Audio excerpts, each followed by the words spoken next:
Alors explorons un peu la question de l'énergie dans les corps au sens du corps physique et des corps énergétiques qu'il y a autour, le corps éthérique qui va tenir le corps physique, le corps mental, le corps émotionnel, le corps karmique, etc., etc.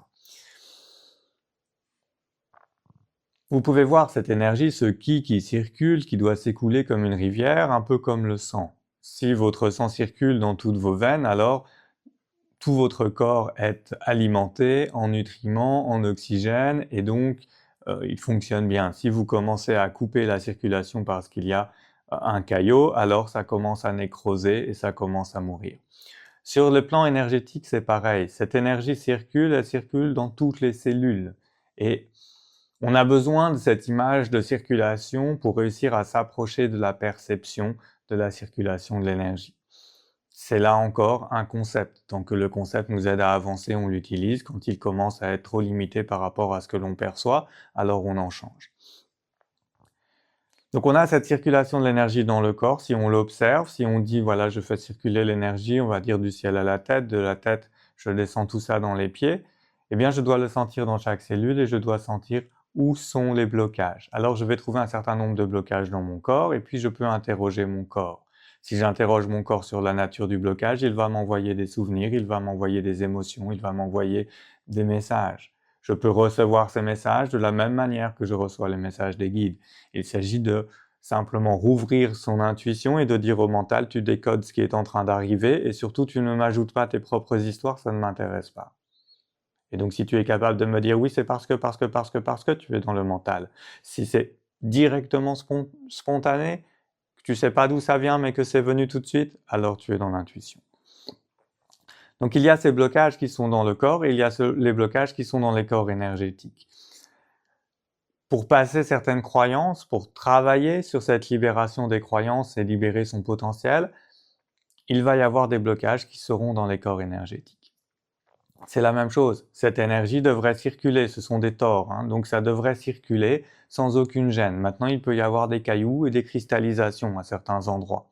Dans ce cas-là, l'énergie ne passe plus complètement. Et si c'est cette énergie-là que vous voulez utiliser et développer parce qu'elle porte ce que vous voulez mettre dans la matière, dans votre comportement, dans votre manière de faire les choses, alors il va falloir lever cette cristallisation. Et pour ça, il faut la trouver, il faut trouver la mémoire qui est associée. Dans les repères du chamanisme, ça va être des mémoires qui vont être d'origine émotionnelle, d'origine karmique, éventuellement un problème vraiment purement corporel.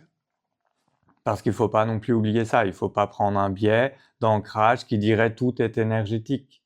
Quand vous regardez l'usure d'un corps, eh bien, on peut vous dire oui là ça c'est un problème énergétique et puis on peut vous dire non mais là c'est juste un problème mécanique, l'os est usé, il y a plus qu'il faut, alors forcément ça frotte et ça fait mal. Donc cette énergie se trouve dans différents corps et il faut la faire circuler dans les différents corps. Naturellement, elle circule plus ou moins bien selon les blocages que vous avez, et puis en travaillant en médiumnité, vous trouvez la nature de ces blocages. Ensuite, il y a toute cette partie de l'utilisation de l'énergie de l'autre. Je vais prendre qu'un sous-ensemble. Je vais prendre que ce qui est spectaculaire et extrêmement dur à produire. L'immobilisation de l'autre sans contact. Qu'est-ce que c'est ? Puisque dans l'énergie, il n'y a ni temps ni espace, c'est se connecter à son énergie et bloquer sa circulation. Si vous bloquez la circulation énergétique, vous paralysez le mouvement. Maintenant, comment vous faites ça ? Si la personne a autant d'énergie que vous, elle pourra lutter. Si vous avez plus d'énergie qu'elle, vous serez dominant. Si elle en a plus que vous, vous n'arriverez à rien. Après, il y a aussi un certain nombre d'exercices qui sont un peu bizarres quand on regarde, qu'on voit des gens qui ne se touchent pas, puis il y en a un qui tombe, mais qu'est-ce que c'est? Alors c'est difficile de dire ce que c'est sans voir vraiment, sans voir la partie énergétique. D'abord, le prérequis, c'est que les deux sont dans une recherche énergétique et subtile. Ils ont redéveloppé des capacités sensorielles qui ne sont pas les capacités de base. En ayant ces capacités sensorielles, ils perçoivent les intentions de l'autre et ils perçoivent le flux énergétique de l'autre. Alors ils peuvent décider d'accepter cette énergie, de la laisser jouer et de rentrer sur eux. C'est une possibilité, ce serait d'utiliser ces exercices d'un point de vue purement de l'étude énergétique. Ça n'a aucun intérêt martial, parce que martialement, si on pouvait prendre les gens et puis les faire voler comme dans Star Wars, on aurait fait la guerre différemment.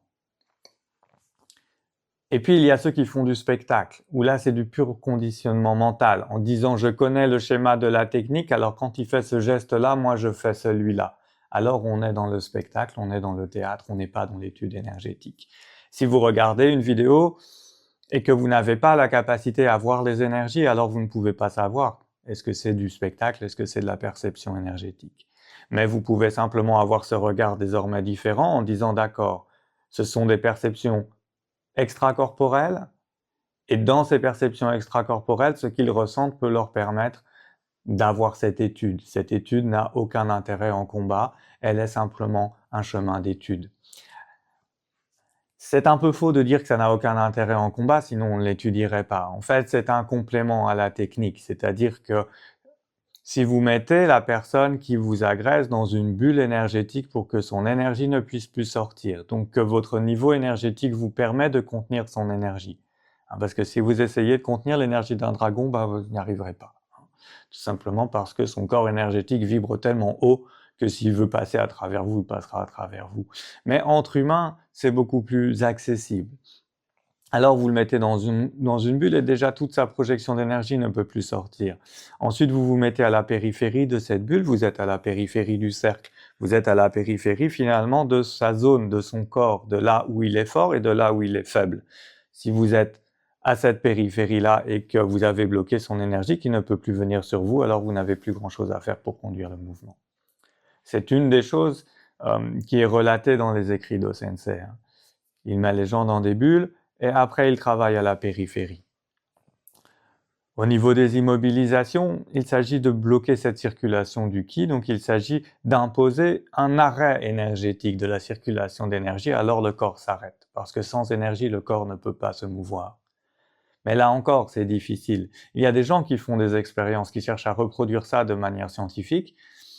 C'est toujours intéressant de voir comment ils font. Maintenant, est-ce que c'est ça que vous devez chercher? Pas vraiment. Parce que vous n'allez pas combattre dans la vie, parce que votre but n'est pas d'aller sur un champ de bataille, votre but n'est pas de combattre. Et puis ce sera difficile d'arrêter une balle avec cette technique-là. La seule chose que vous pourrez faire, c'est essayer de l'éviter en percevant l'intention et en diminuant le temps, en étant en pure canalisation et en étant plus là, en fait, en étant vraiment l'univers. Alors vous pourrez voir la chose arriver à temps pour juste l'esquiver. C'est vrai pour les gestes, c'est vrai pour les balles, parce qu'en fait, ça fait très peu de différence dans le monde de l'énergie.